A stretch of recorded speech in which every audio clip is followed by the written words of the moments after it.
누가복음을 시작합니다. 봄철에 누가복음 하반부를 시작하기 때문에 하지 않았던 전반부와 중반부를 보려고 합니다. 누가복음을 쓴 저자인데 사도 바울의 동역자들이고 또한 의사였습니다. 그가 들었던 복음에 대해서 쓰고 있는데 누구에 대한 복음일까요? 예수님에 대한 소식이 복음인 겁니다.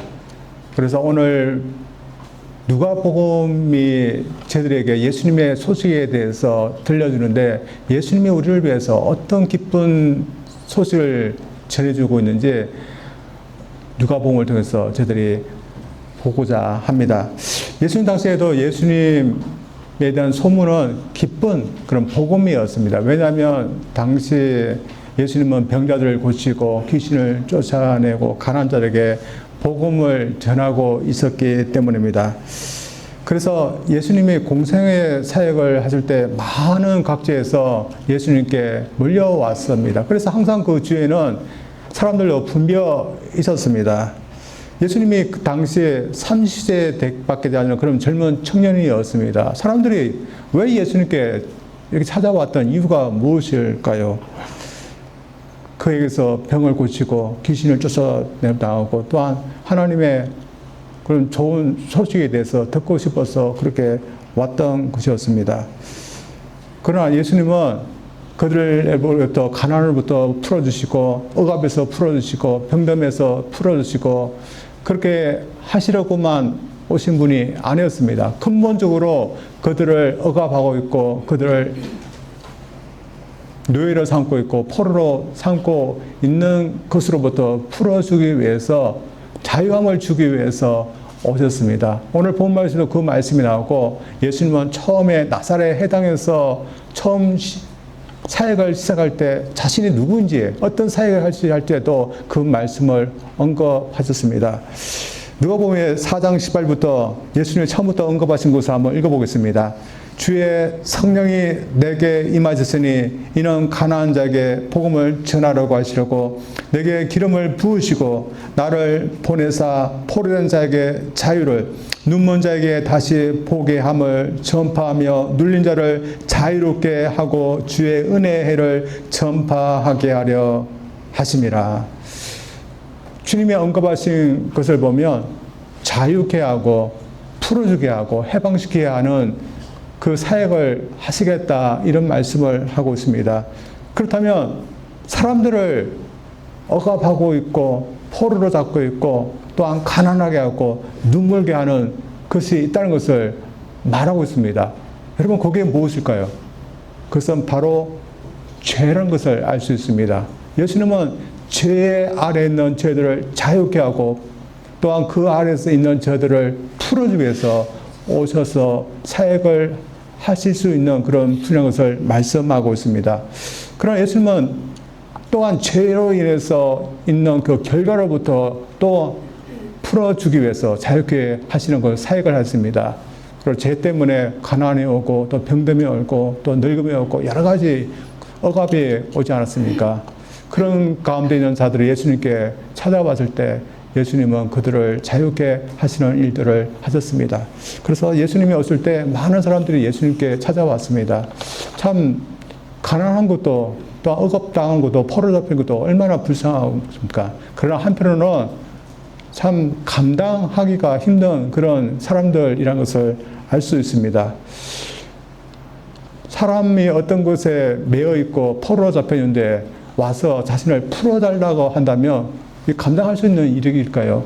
또한 병든 사람이 자기의 병듦을 고쳐달라고 왔을 때 그것도 감당할 수 있는 일일까요? 그러나 예수님은 감당할 수 있다는 것을 우리에게 보여주고 있습니다. 그래서 첫 번째 기쁜 소식은 예수님은 이런 모든 사람들을 다 감당하시고 받아주셨다는 것입니다. 당시에 가난한 자들도 예수님께 왔고 병든 자들도 예수님께 왔고 또한 귀신 들린 자도 예수님께 왔고 여러 가지 억압 가운데 있는 자들도 예수님께 왔습니다. 그러나 그 중에서도 많은 병든 자들이 예수님께 왔을 것입니다. 그들이만 와도 참 부담스러웠을 겁니다. 근데 기쁜 것은 예수님이 그들을 감당하셨던 것입니다. 그래서 예수님은 고칠 병이 몇 가지밖에 없는데 고칠 수 없는 병들을 가져온 사람들을 보면서 부담스럽다, 그렇게 말씀하신 적은 한 번도 없는 것입니다. 왜냐하면 예수님이 감당할 수 없는 병은 없었기 때문입니다. 그래서 많은 사람들이 예수님께 왔는데 저들은 이 사람들과 좀 다를까요? 저들은 그래도 좀 나았기 때문에 예수님께 가면 그래도 부담을 좀 주지 않을 그런 사람들일까요? 저희들 따지고 보면 참 문제가 많은 그런 사람들입니다. 약하기도 하고 또한 탐들도 많고 또한 힘든 그런 문제들도 많이 갖고 있는 사람들입니다. 그래서 오늘 본문에 나왔던 이 한 병자를 보면서 그가 예수님께 부담을 줄 수밖에 없는 존재지만 우리는 그렇지 않다, 그렇게 하지 않기를 원합니다. 저희들도 예수님께 나아갈 수밖에 없고 예수님을 의지할 수밖에 없는 존재란 것을 믿기를 원합니다. 오늘 본문에 중풍 환자가 나옵니다. 이 중풍 환자가 예수님의 소문을 들었던 것 같습니다. 그래서 내 친구의 도움을 받고서 예수님께 가고자 했습니다. 그 말씀이 17절과 18절에 나와 있습니다. 읽겠습니다. 하루는 가르칠 때에 갈릴리의 각 마을과 유대와 예루살렘에서 온 바리새인과 율법 교사들이 앉았는데 병을 고치는 주의 능력이 예수와 함께 하더라. 한 중풍 병자를 사람들의 침상에 메고 와서 예수 앞에 들어놓고자 하였으나 그런데 문제가 발생하게 됐습니다. 왜냐하면 이미 많은 사람들로 인해서 그 집에 더 이상 들어갈 수 있는 공간이 없었기 때문입니다. 그렇다면 보통 어떻게 해야 될까요?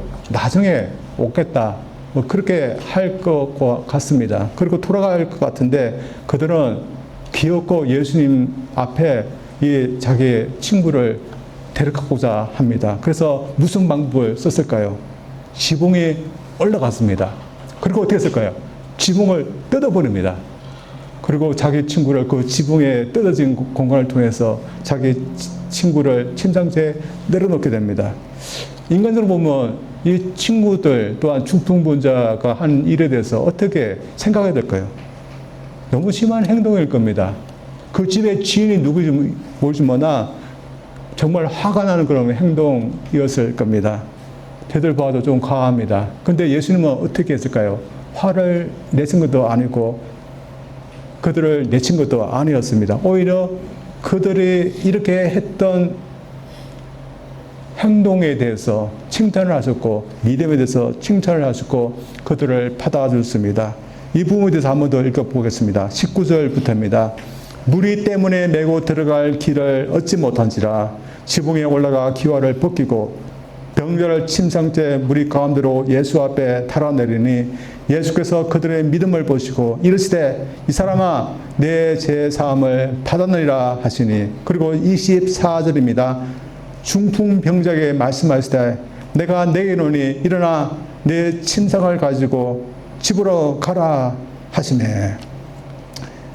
이 중풍 병자는 오늘날도 감당하기 힘든 사람입니다. 오늘날도 중풍 병자의 그 병을 고칠 수가 있을까요? 중풍병이라는 것은 뇌졸중이나 뇌출혈에 의해서 마비가 온 그런 병을 말합니다. 손상을 입은 뇌가 다시 회복되기란 지극히 힘든 것입니다. 그래서 중풍병을 고친다는 것은 지극히 힘든 겁니다. 그래서 이 중풍병자는 아무에게도 가지 못했을 겁니다. 근데 자신의 병이 참으로 감당할 수 없는 병일 줄은 알고 있었지만 예수님께는 오게 됩니다. 왜 그랬을까요? 아무리 감당할 수 없는 그런 병이지만 예수님은 할 수 있을 거라는 그런 믿음이 있었기 때문에 염치 불구하고 예수님께 왔던 것입니다. 그리고 예수님은 그렇게 염치 불구하고 왔던 이 사람의 병을 고쳐 주신 겁니다. 오늘 저희들도 참 기쁜 것은 저희들도 예수님께 은혜를 받아야 되는 사람인데 우리에게 은혜를 베푸시는 주님이라는 것입니다. 사실 저희가 은혜가 참 필요한 사람들입니다.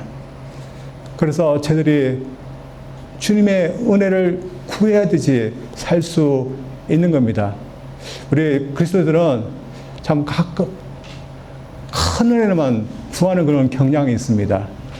어떤 큰 은혜를 구할까요? 우리가 구원받는 거. 우리가 못하니까 그렇게 하지 않습니까? 내 힘으로 안 되니까 예수님께 구해달라고, 구원해달라고 우리가 구합니다. 그럼 나머지는 어떻게 할까요? 자잘한 거, 일상 속에서 우리가 부딪히는 어려움, 고민, 그런 것에 대해서도 하나님께, 주님께 구할까요? 많은 경우 그냥 우리 선에서 하려고 하는 그런 생각이 있습니다. 그래서 오늘 저희들이 본 말씀 보면 저희들이 해야 될 것이 믿음의 그런 연습입니다. 저희들이 자동적으로 어려운 일이 오고 힘든 일, 고민이 있을 때 자동적으로 어떻게 됩니까? 여러분 기도부터 합니까? 주님께 안 합니까?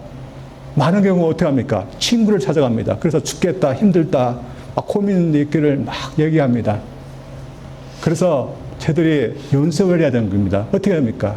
힘든 일, 고민스러울 때마다 주님께 찾아가는 겁니다. 그리고 기도하는 그런 연습을 하셔야 됩니다. 그래서 그럴 때 우리 주님이 저희들에게 은혜를 베풀 줄 믿습니다. 당시 예수님은 소문은 당시 사람들에게 기쁜 소식이었습니다. 예수님을 찾아가기만 하면 병을 고칠 수 있고 예수님을 찾아가기만 하면 문제를 해결받고 귀신이 들려 해도 예수님만 찾아가면 귀신에서 자유함을 얻을 수 있기 때문에 예수님의 소문은 기쁜 소식이었습니다. 저희들도 그렇지 않습니까? 예수 믿는데 왜 저희들은 실망하고 슬퍼하고 있습니까? 예수님께 찾아가십시오. 그리고 믿음으로 그렇게 해야 되는 것을 저희들에게 알려주고 있습니다. 그렇게 할 때 저희들이 참 기쁜 주님의 그 소문이 저희에게도 적용될 줄 믿습니다. 그렇게 살 수 있는 저희들을 주님으로 축원합니다. 두 번째로 오늘 본문이 전하는 기쁜 소식은 예수님이 죄를 사할 수 있다는 것입니다. 오늘 본문 중에서 이 중풍병자가 병을 고치기 위해 무모한 행동을 한 것에 대해서는 문제가 되지 않았습니다. 오히려 칭찬을 되었습니다. 그러나 예수님이 그에게 주신 것으로 인해서 문제가 되었습니다. 우선 예수님이 그에게 무엇을 주시는지 보기를 원합니다. 20절입니다. 예수께서 그들의 믿음을 보시고 이르시되 이 사람아 내 죄 사함을 받았느니라 하시니 중풍병자는 예수님에게 이 말씀을 듣고 나고 의의를 제기하지는 않았습니다. 다시 말해서 예수님 저는 병 고침을 받기 위해서 왔는데 병원 고치지 않고 제가 부탁하지도 않은 죄사함을 받으라 이 말씀을 하십니까? 이렇게 의의를 제기하지 않았습니다. 그러나 그 가운데서 의의를 제기한 사람들이 있었습니다. 누구였을까요? 예루살렘에서 좀 배웠다 하는 그 종교 지도자들이 의의를 제기했습니다. 그래서 21절 말씀 보면 바리새인과 율법사 교사들이 그렇게 했다고 나옵니다. 그들이 어떤 생각을 하고 판단했을까요? 봅니다. 서기관과 바리새인들이 생각이르되 이 신성 모독하는 자가 누구냐? 오직 하나님 외에 누가 능히 죄를 사겠느냐? 참 점잖게 얘기하지만 그들이 점잖게 속으로 생각했을까요? 아닐 겁니다. 이 놈이 누굴까? 이 신성 모독하는 놈이 누굴까? 그렇게 생각했을 겁니다. 하나님만이 죄를 사했는데 30대 때밖에 안 되는 이 젊은이가 자기도 하나님도 아닌데 어떻게 하나님이 하시는 죄를 사하는 것을 자기가 하느냐? 신성 모독하는 자다. 이렇게 생각했을 겁니다. 그래서 오늘 말씀에서 중요한 것은 예수님에게 과연 죄를 사할 수 있는 권세가 있는가 없는가입니다. 없다면 예수님은 신성모독하고 있는 겁니다. 그러나 있다면 참 기쁜 소식인 것입니다. 그래서 우리는 이 말씀을 통해서 예수님에게 권세가 있기 때문에 용서받을 수 있는 그런 기쁜 소식이 있다는 것을 우리가 또한 듣게 됩니다. 사실 인간으로 태어나서 살아가는 저희들은 모두 죄인입니다. 누구 때문일까요? 원죄 많은 사람들은 아담 때문이라고 합니다. 아담이 나쁜 것을 물려줬기 때문에, 좋지 못한 본성을 물려줬기 때문에 쟤들도 이 모순 때문에 죄를 짓는다. 그런 말도 맞는 것 같습니다. 왜냐하면 쟤들 본성을 보면 아이들 때부터 죄를 짓는 그런 본성이 있어서 하나님을 말씀을 듣지 않고 불순종하기를 더 하기를 원하고, 어떤 경우는 아예 하나님을 떠나서 인정하지 않으면서 살아가는 경우입니다. 그래서 사람들을 보면 어떻습니까? 하나님께 순종하고 또한 경외하는 살고 있을까요? 참 그렇지 못한 모습을 우리가 많이 봅니다. 그래서 또한 죄의 모습도 많이 보게 됩니다.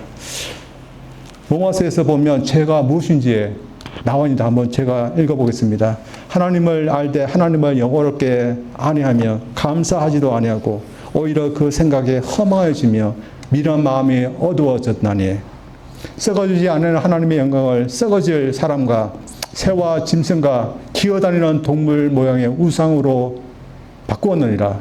또한 그들의 마음에 하나님 두기를 싫어하며 하나님께서 그들을 그 상실한 마음으로 내버려 두사 합당하지 못한 일을 하게 됐으니 그 모든 불의, 추악, 탐욕, 악의가 가득한 자요, 시기, 살인, 분쟁, 사기, 악독이 가득한 자요, 수근수근한 자요, 비방하는 자요, 하나님께서 미워하신 자요, 능력하는 자요, 교만한 자요, 자랑하는 자요, 악을 도모하는 자요, 부모를 거역한 자요, 우매한 자요, 배악한 자요, 무정한 자요, 무자비한 자라. 죄의 목록을 보면 하나님을 경외하지 않는 것부터 시작해서 우상 숭배하는 것도 있습니다. 그리고 모든 불의, 추악, 탐욕, 악의, 시기, 살인, 분쟁, 사기, 악독, 수근수근하는 거, 비방하는 거, 능력하는 거, 교만, 자랑, 악을 도모하는 거, 부모를 거역하는 거, 우매한 거, 배악하는 거, 무정한 거, 무자비한 거. 근데 이것이 모든 죄를 다 포함한 것이 아니라 대표적인 것만 지금 나열하고 있다는 것입니다. 근데 이런 죄들 우리가 너무 흔히 볼 수 있는 겁니다. 그리고 이 중에서 몇 가지는 죄들도 지금 짓고 있는 것도 있을 것입니다. 여러분, 따라서 우리들은 다 죄를 짓고 있는 죄인들입니다. 그리고 죄인들에게 하나님은 무슨 말씀을 하고 있습니다. 어떤 말씀입니까? 이것을 행하는 자에게는 사형에 해당된다. 이런 말씀을 하고 있습니다. 죄들 생각에 미워하는 것도 죄일까요? 남을 시기하는 것도 죄일까요? 교만하는 것도 죄일까요? 하나님을 경외하지 않는 것도 죄일까요? 우상 앞에 절하고 고사지는 것도 죄일까요? 다 죄인 것입니다. 결국에는 우리가 죄인이기 때문에 중요한 것은 내가 지은 죄에 대해서 용서만 받는 겁니다. 중요한 것은 내가 용서만 받을 수 있는가입니다. 우리는 누구한테 죄를 지었습니까? 하나님께 죄를 졌습니다. 따라서 우리 죄를 사하느냐 마느냐는 누구의 권세에 있습니까? 하나님의 권한인 것입니다. 하나님께서 죄를 도저히 용서하지 못하겠다 하면 죄는 지옥에서 우리의 죄값을 갚으면서 살 수밖에 없는 겁니다. 그러나 기쁜 것이 뭡니까? 하나님은 우리의 죄를 용서하시기를 원한다는 겁니다. 그리고 죄를 사할 수 있는 권세를 당신의 아들 예수님에게 줬다는 겁니다. 따라서 오늘 본 말씀은 죄들에게 참 기쁜 소식을 전하고 있습니다. 죄들이 용서받을 수 있는 길이 있다는 것입니다. 저는 참 죄를 지은 사람, 잘못을 한 사람이 용서받는 것보다 더 기쁜 소식은 없다고 생각합니다. 어떤 사람이 자동차로 사고를 내었고 그 책임이 자기한테 있었습니다. 경찰도 와서 조사를 해봤더니 그 사람에게 책임이 있었고 여러 증인도 그 사람이 잘못했다 그렇게 증인하고 있었습니다. 그리고 얼마나 심한 사고를 냈는지 모르지만 경찰서에 와서 보고를 해야 할 정도였습니다. 그래서 이 사람이 경찰에 와서 진술하고 있고 경찰관은 서류를 작성하고 있는데 이 사람이 중간에 뭘 먹고 있는 것이었습니다. 뭘 먹고 있었을까요? 이 복옷을 먹고 있는 것이었습니다. 참 기괴한 모습이지만 이 사람 나름대로 이것을 먹어 치우면 그냥 없어지는 걸로 생각했던 것 같습니다. 그러나 없어지는 것일까요? 없어지지 못하는 것입니다. 자동차 사고 내는 것도 우리 사람은 그냥 용서만 받기를 원합니다. 우리가 잘못한 거, 우리가 죄를 지은 거 그냥 용서만 받기를 우리는 다 원하는 겁니다. 그러나 세상에서 그렇게 될 수 있습니까? 우리가 어떤 것에 대해서 책임을 지고 또한 형벌을, 대가를 치러야 되지 그 죄로부터 자유함을 받게 되는 겁니다. 그렇다면 저희들 하나님께 대한 죄는 어떠할까요? 여러분이 지은 죄가 보입니까? 저도 제가 죄를 지었는데 만약에 제가 지은 죄가 여러분 눈앞에 다 보인다면, 이게 다 보인다면 제가 이 자리에 설 수 있을까요? 저는 창피해서 이 자리에 못 설 겁니다. 얼마나 많은 저희들이 지었는지 우리가 알게 된다면 참 부끄럽고 저 하나님 앞에 참 어떻게 할 바를 모를 그럴 정도로 저희들이 죄가 많을 겁니다. 그래서 저희들이 이런 죄를 많이 지었는데 놀라운 것은 우리의 죄가 얼만큼 많은지 상관없이 하나님께서 주님을 통해서 용서하신다는 것입니다. 우리의 인간의 이치로는 참 믿어지지 않는 겁니다. 인간의 이치로는 죄의 형벌을 받아야지만 되는데 그런데 예수님이 대신 형벌을 받으시고서 자신의 형을 받고서 우리에게 용서해 주겠다. 그 말씀을 하고 있는 겁니다. 여러분, 주님께서 우리를 대신해서 형벌 받았던 거 여러분 믿으십니까? 주님이 형벌을 받았기 때문에 나를 용서하신다는 거 믿었습니까? 우리가 용서받을 수 있는 길은 그 방법밖에 없는 겁니다. 예수님께서 나를 위해서 형벌을 받았다. 그것을 믿으면 용서한다는 겁니다. 따라서 저들이 다 예수님을 믿기 때문에 형벌에서 면함받고 죄 용서함 받은 사람이 되었다고 믿습니다. 따라 여러분, 이 죄 용서함 받은 것이 여러분 실감 잘 나지는 않을 겁니다. 왜냐하면 잘 보이지 않는 것이기 때문이다. 그러나 우리가 죄 용서함 받은 것이 실감 나는 때가 분명히 있을 겁니다. 그때가 언제일까요? 우리가 하나님의 심판대 앞에 딱 설 때입니다.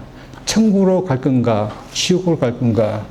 그때 용서함 받은 사람과 그렇지 못한 사람은 차이가 엄청나게 됩니다.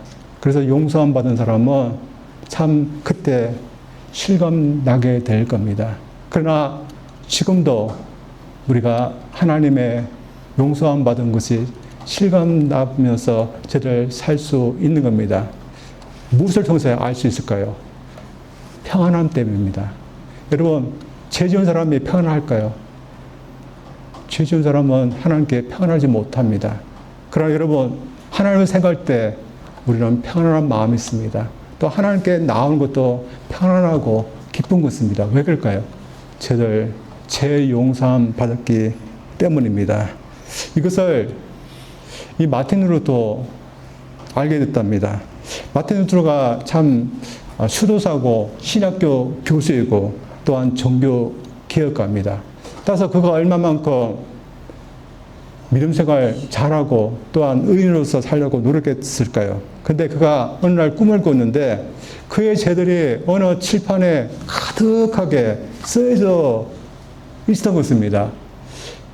꿈이었지만 자신의 죄가 너무 가득하게 쓰여져 있는 것을 보면서 너무나 놀라면서 이렇게 죄가 많은 나는 어떻게 할까 그렇게 두려워하고 있었다고 합니다.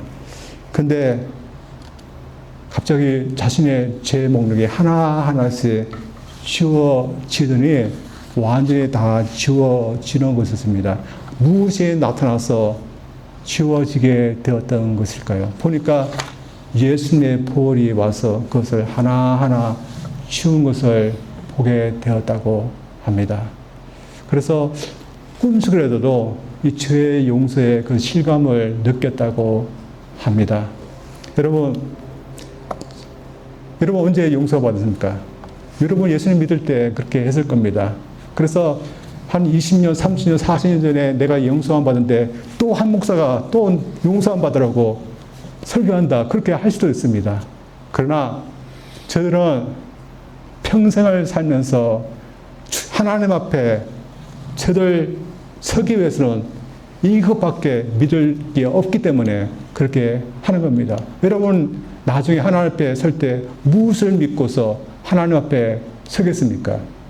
예수님이 나를 용서하신 것, 그걸 믿고 저들은 하나님 앞에 서게 될 겁니다.